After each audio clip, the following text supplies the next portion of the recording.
მსოფლიო პოლიტიკური რუკის კარგად კითხვა აუცილებელია, რომ ოდნავ მაინც გაიაზრო პოლიტიკური მოვლენები, მაგრამ ეს რუკა უკვე გვატყუებს.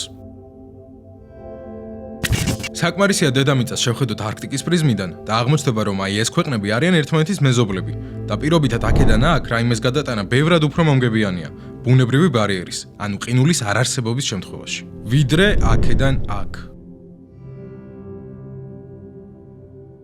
მაგრამ საქმე იმაშია, რომ ყინული დნება.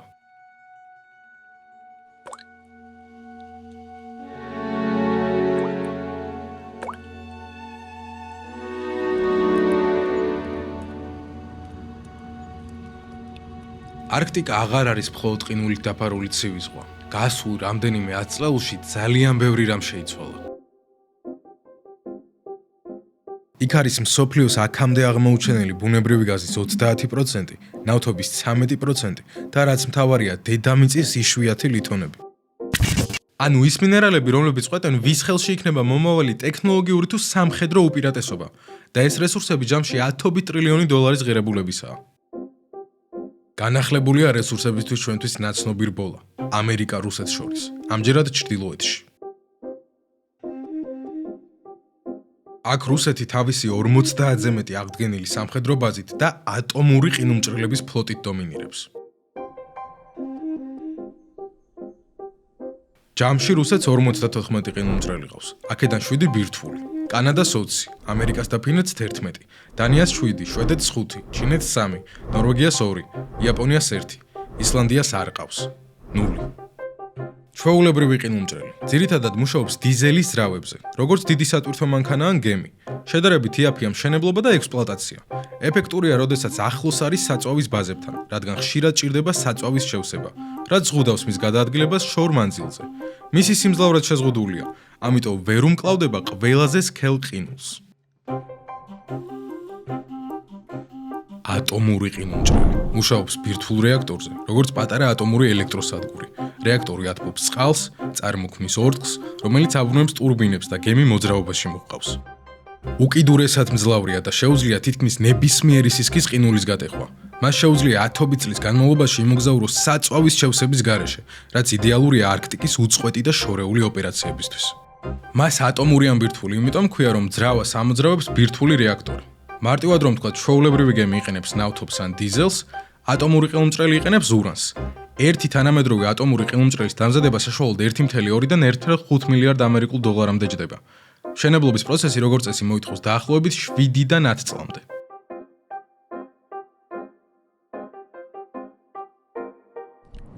შეიძლება მედიებში ეს თემა აქტიურად არ განიხილება, მაგრამ უდიდესი ბრძოლაა გაჩაღებული არამხოლოდ რესურსებისთვის, არამედ მსოფლიო ვაჭრობის ახალი, ყინულში გახსნილი გზებისთვის, ჩრდილოეთის საზღვაო მარშრუტისთვის. კითხვა ასეთია: გადაიქცევა თუ არა არქტიკა 21 საუკუნის ყველაზე დიდი გეოპოლიტიკური დაპირისპირების ცივ და ფატალურ ფრონტად?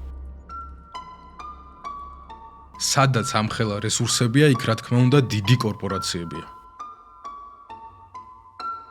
როგორც ნატო 2021 წლის ანგარიში გვაფრთხილებს, არქტიკა არის გეოსტრატეგიული კონკურენციის ზონა და სავარაუდოდ გახდება მზარდი კონკურენტული სივრცე. ყინული თანდათან დნება. ეს პროცესი ამძაფრებს ქვეყნებს შორის დავას ზღვის ფსკერისა და მასზე არსებული რესურსების გასაკონტროლებლად.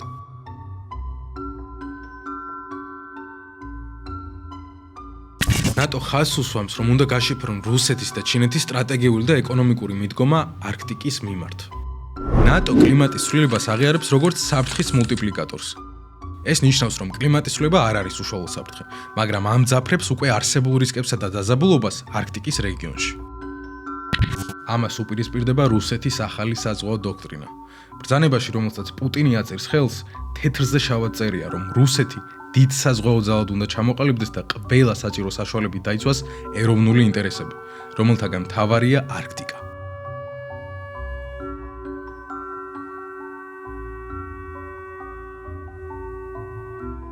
არქტიკა ფლობს დაუმტკიცებელი ნახშირწყალბადის მარაგების თითქმის 25%-ს, რომელთაგან 60-ზე მეტი რუსეთის ტერიტორიაზე მდებარეობს.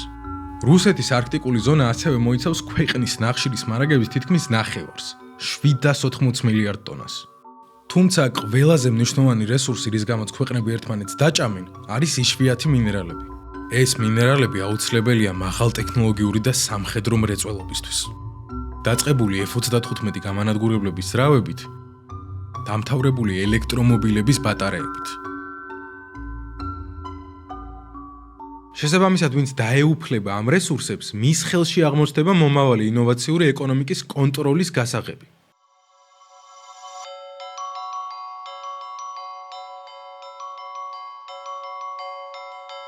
ამ რესურსების დაპატრონების შესაძლებლობა ყინულის თნობის ხარჯზე დღითი დღე უფრო მატულობს.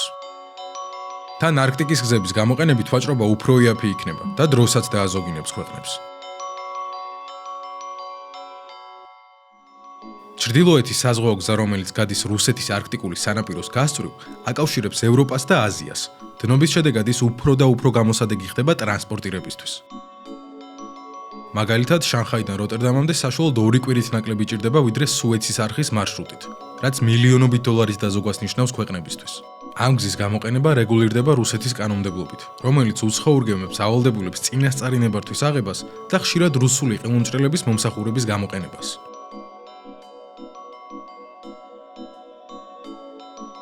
ისევე როგორც ამერიკისთვის, რუსეთისთვის არქტიკა სასიცოცხლო მნიშვნელობისაა. რუსეთის მთლიანი შიდა პროდუქტის 10% და ექსპორტის 20% სწორედ ამ რეგიონზე მოდის. რუსეთის ინტერესია უზრუნველყოს ნახშირწყალბადის უზარმაზარი მარაგების მოპოვება. ამ რესურსებზე ომში სანქციების ეკონომიკური და პოლიტიკური ზეწოლის გარდა უმნიშვნელოვანესი და ყველაზე სახიფათო კომპონენტია სამხედრო დომინაცია. და რა თქმა უნდა, ვისაც შეუძლია ცდილობს არქტიკაზე სამხედრო დომინაციას, რადგან ეს მარშრუტი უკვე მსოფლიო ვაჭრობის მთავარ ინტერესად იქცა. ვაშინგტონი ნატოს მეშვეობით ცდილობს ჩრდილოეთ ფლანგის უსაფრთხოების გაძლიერებას. ჩინეთი არ არის არქტიკული სახელმწიფო, მაგრამ აქტიურად ავითარებს თავისი ერთი გზა ერთი სარტყელის ინიციატივას. მისი მთავარი ინტერესია დაითრიოს დედამიწის იშვიათი ლითონების მარაგები და გადმოერთოს სუეცის არხიდან ჩრდილოეთის საზღვაო მარშრუტზე, რაც მის გლობალურ ვაჭრობას უსაფრთხოს და ეფექტურს გახდის. რუსული ნავთობისა და ნავთობპროდუქტების მთავარი მყიდველები არიან ჩინეთი 152 მილიარდი ევრო და ინდოეთი 119 მილიარდი ევრო, რაც მიუთითებს ექსპორტის დიდი ნაწილის აზიურ ბაზარზე გადატანაზე. თხევადი ბუნებრივი აირის და მილსადენის გაზის უმსხვილეს მომხმარებლად რჩება ევროკავშირი, რაც ხაზს უსვამს ბლოკის გაზზე შენარჩუნებულ დამოკიდებულებას. მიუხედავად დასავლური სანქციების, ჩინეთი და ინდოეთი კრემლის მთავარ ეკონომიკურ საყრდენად რჩება, განსაკუთრებით ნავთობის და ქვანახშირის შესყიდვით, რაც ასუსტებს სანქციების ეფექტურობას. ამერიკის თავდაცვის დეპარტამენტის ახლანდელი ომის დეპარტამენტის წარმომადგენელი აცხადებს, რომ ჩინეთი არის საფრთხე, რომელიც ცდილობს მოიპოვოს უფრო დიდი გავლენა არქტიკის რეგიონული მმართველობისა და უსაფრთხოების ფორმირებაში. იაპონია კი მიუხედავად იმისა, რომ ამერიკის პარტნიორია, დაინტერესებულია რუსეთიდან თხევადი ბუნებრივი გაზის სტაბილური მიწოდებით, რომელსაც რუსეთი ძირითადად არქტიკაში მოიპოვებს.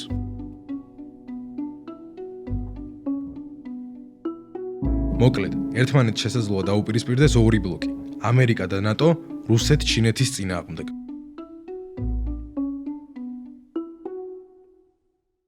ამ გეოსტრატეგიულ დაპირისპირებაში გლობალურ კორპორაციებს თავისი სიტყვა ეთქვით. მაგალითად, ExxonMobil აცხადებს: ენერგიაზე გლობალური მოთხოვნა 2040 წლისთვის 25%-ით მაღალი იქნება, ვიდრე ახლა. ამიტომ არქტიკის რესურსები მნიშვნელოვან როლს შეასრულებს მზარდი მოთხოვნის დაკმაყოფილებაში. რუსეთის მხრიდან დომინირებენ სახელმწიფო გიგანტები, როგორიც არის LNG-ს წამყვანი ოპერატორი Novatek Yamal LNG, რომელმაც 2024 წელს 21 მილიონ ტონაზე მეტი LNG გამოიმუშავა. ეს კომპანია იყო ერთ-ერთი იმ მსხვილ მოთამაშეთაგანი, რომელსაც რუსეთში ჰქონდა ერთობლივი პროექტები და რომლის ერთ-ერთი მთავარი მეწილე ჩინეთის ეროვნული პეტროლიუმის კორპორაცია და აბრეშუმის გზის ფონდია. Novatek-ის გარდა არქტიკაში მსხვილი მოთამაშეები არიან ნავთობის კომპანია Rosneft და მინერალების უმსხვილესი მომპოვებელი Nornickel. ამერიკის მხრიდან კი ოპერირებს ConocoPhillips და გიგანტი ExxonMobil, რომელიც ამ რეგიონში 90 წელია მუშაობს. თუმცა 2014 წლიდან დაწყებულმა ეკონომიკურმა სანქციებმა ფაქტობრივად დაასრულა ეს ტრანსნაციონალური თანამშრომლობა, სანამ პუტინი და ტრამპი ერთმანეთს არ შეხვდნენ სწორედ ალიასკაზე. ამ რესურსებისა და მარშრუტების დაცვის მთავარი ბერკეტი კი ყინულმჭრელების ფლოტზე გადის. რუსეთი ფლობს სოფლიოში ყველაზე დიდ ფლოტს, მათ შორის 50-ზე მეტ ყინულმჭრელს, რომელთაგან 7 არის ატომური.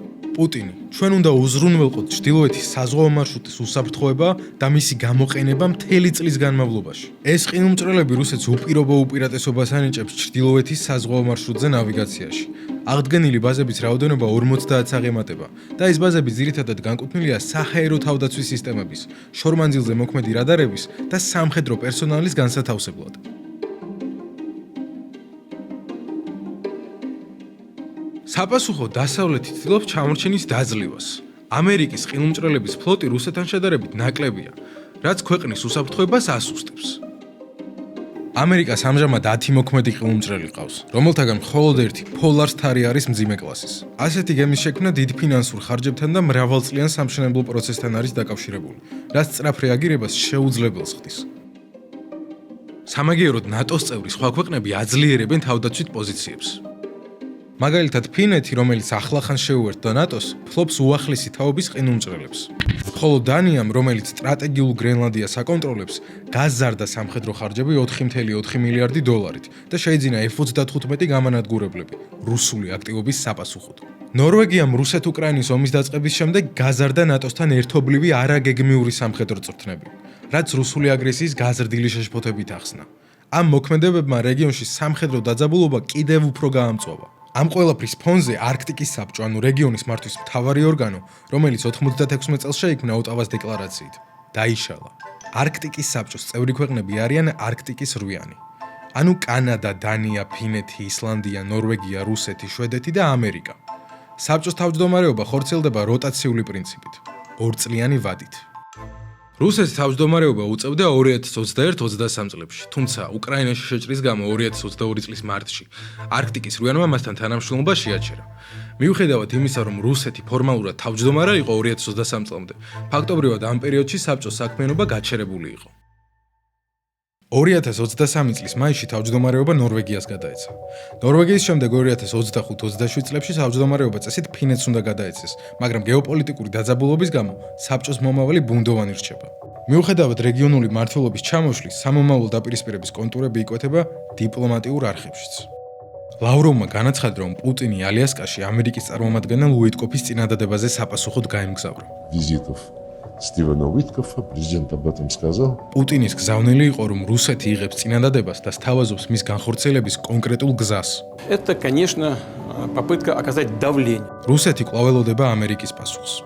დასავლეთის სანქციები რუსულ ენერგეტიკაზე უკვე ტექნოლოგიური ომის ტოლფასია.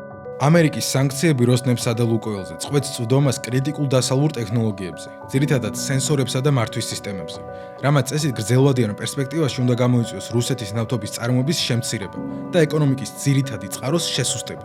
ლუკოილი ამერიკის მიერ დაწესებული სანქციების გამო უცხოური აქტივების გაყიდვასაც გეგმავს. პარალელურად ევროკავშირის მე-19 პაკეტით 2028 წლიდან აიგრძელება რუსული LNG-ის იმპორტი და სანქციები დაუწესდება რუსული ნავთობის გადაზიდვისთვის გამოყენებულ ჩრდილოვან ფლოტს, ანუ ასობით გემს.